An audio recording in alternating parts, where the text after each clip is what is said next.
महाशिवरात्रि के बारे में मैं इतना ही कहूँगा। हमारे यहाँ 3 रात्रि है, नवरात्रि, कालरात्रि और शिवरात्रि। देवी यानी माता जी और शिव को तीनों के साथ, त्रिशूल के साथ, त्रिदल के साथ, त्रिनेत्र के साथ बहुत कनेक्शन है। तो तीसरी और अंतिम रात्रि जो महाशिवरात्रि है, उसी दिन नाइट में भी एक्सटेंडेड, बहुत लंबी नाइट है, डे कम है। योगी पुरुषों को साधना करने के लिए है।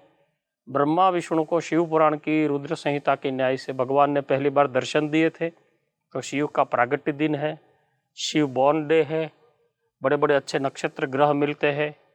और महामास की अंतिम रात्रि हमारे लिए, आध्यात्मिक पुरुषों के लिए, साधकों के लिए भी बहुत महिमावंत है।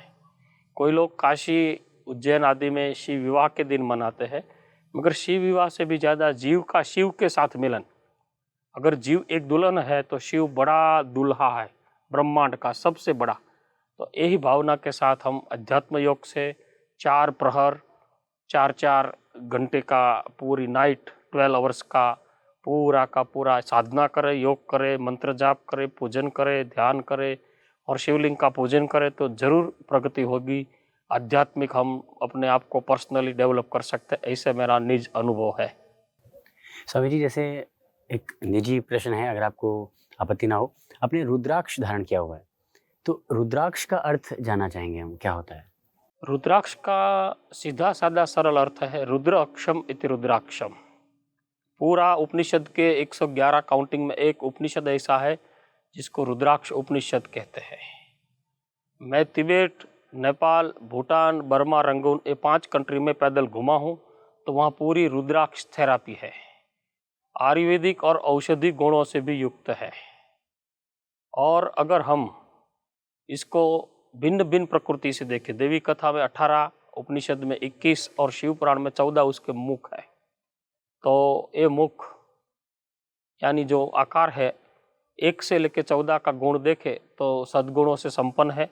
एक मुखी साक्षात शिव स्वरूप है, द्विमुखी गौरी शंकर स्वरूप है, 3 मुखी विद्या स्वरूप है, चतुर्मुख काम, क्रोध, मोह, लोभ यानी धर्म अर्थ काम मोक्ष देने वाले हैं, पंचमुखी स्वयं शिव है, पंचायतन है, 6 मुखी हमारे ત્યાં षड रिपु 6 विकार है, काम, क्रोध, मोह, ममता, आसक्ति, उसका नाश करने वाला है। 7 वसु है, तो अगर वश करना है तो उसको अष्टधा प्रकृति है, उसके वश में 9 दुर्गा है, तो 9 मुखी उसके लिए है, 10 विष्णु जी के अवतार है, 11 रुद्र है, 12 सूर्य है, 13 ब्रह्मा का रूप है और 14 समग्र ब्रह्मांड का सार है।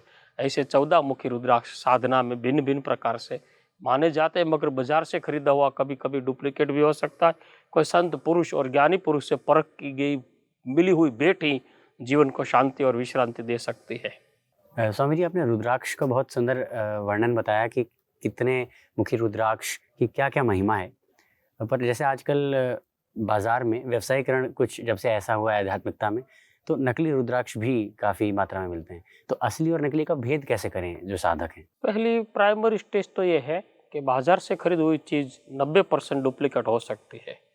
और हिंदुस्तान की, बिकॉज मैं डिफरेंट इसलिए बताता हूँ कि मैं 5 साल से California Hindu mission Indian culture centre का चीफ हूँ, यूएसए से लॉस एंजल्स से इस कुंभ के लिए स्पेशल आया हूँ। तो चाइना का ऐसा हर चीज़ में डुप्लीकेशन है, हर चीज़ में, एक नहीं, मेडिकल साइंस, थेरापी, सब में। तो रुद्राक्ष भी मानो कि 300 रुपया का वृक्ष के ऊपर बनता है किसी के महात्मा के हाथ में, तो वो 30 रुपया में बना के डुप्लीकेट बेच रहे हैं। तो सस्ती चीज़ तो हमको सबको पहले पसंद आती है।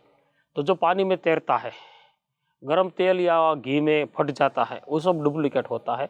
चाहे कितना भी गरम तेल और घी हो, उसमें उसका ब्रेक न हो और पानी में नीचे गिर जाए, मेटल के बर्तन में रात को रखे सुबह में, वो ही असली वजनदार होता है। डुप्लीकेट होता है। जैसे डालडा घी होता है, ओरिजिनल घी होता है। डालडा से बीमारी आती है, ओरिजिनल से शरीर को एनर्जी मिलता है। जी स्वामी जी, बहुत बहुत धन्यवाद। जैसे नीलकंठ एक नाम है शिव जी का, और हम कुंभ में बैठे हैं, तो कुंभ की जो समुद्र मंथन की कथा है, उससे कैसे हलाल विष उन्होंने धारण किया था, इस प्रसंग को आप एक बार बताएंगे? आध्यात्मिक प्रतीक भी है क्या इसका? एक श्लोक का पहले आधार लूंगा। मृत्युंजय स्तोत्र में मार्कंड मुनि मुकुंद मुनि को अपने पिताजी के पास कहते, नीलकंठम उमापतिम स्थाणुम परमेश्वरम नमामि शीर्षा देवम किमनो मृत्यु करिष्यति। वही शब्द गोस्वामी कलिपावन अवतार तुलसीदास जी ने रामचरितमानस के बालकांड में लिया है। जटा मुकुट और सुरसरी लोचन नयन नलिन विशाल नीलकंठ लावण निधि सोहत और अतिबाल। तो नीलकंठ का स्पष्ट मत है जिसका कंठ ग्रीवा नील है। विष का नाम भी शिव पुराण में लिखा है कालकूट, जगत का भयंकर से भयंकर। कोई आदमी मुख से बोले, कोई हाथ प्रयोग करे, कोई पैर प्रयोग करे तो भी उसको विषील कहते हैं। ये सब शिव प्रसादी है। मगर सबसे ज़्यादा समुद्र मंथन में 12 बार जब जो चीज़ निकली, ऐरावत निकला, विशश्रवा निकला, कल्पवृक्ष निकला, जो भी चीज़ निकली, गदा शंख चक्र पद्म मदिरा लक्ष्मी जो भी निकला, उसके बाद भगवान शिव ने मना किया था कि अब रुक जाओ। फिर भी नहीं रुके तो अंतिम फैसला विष निकला, उसको कालकूट कहते हैं।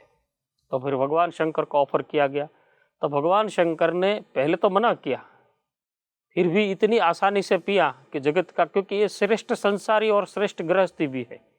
उसके पास एक साइंस है जीने का, आदि योगी है, महायोगी है, महादेव है, सर्वश्रेष्ठ है। कंठ में विष आया, हृदय में राम था, तो जगत को शब्द मिला विश्राम, शांति का शब्द मिला विश्राम। तो नीलकंठ और विश्राम शिव ही हो सकते हैं, जीव नहीं।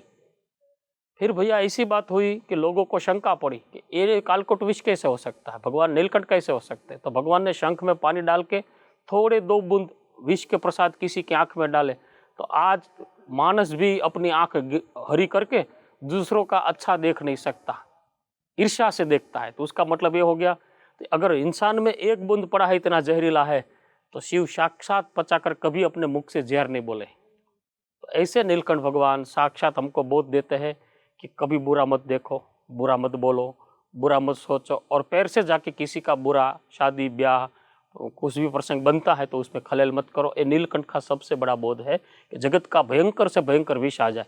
फिर तो इस अमृत कुंभ लेके गरुड़ निकले, देवव्रत निकले, महापुरुष निकले, इंद्र निकले। तो 4 जगह पे, पहला प्रयाग में, दूसरा ब्रह्मकुंड में हरिद्वार में, तीसरा गोदावरी में नासिक में, और सिंहस्थ राम घाट में, शिप्रा तट में, उज्जैन में। ये चारों घाट बने, ये नीलकंठ का ही प्रसाद है। ऐसे इनके कई चरित्र है, एक नहीं बहुत चरित्र होते हुए हमको शिव को भजना चाहिए, क्योंकि महादेव है, आदि योगी है, श्रेष्ठ देव है।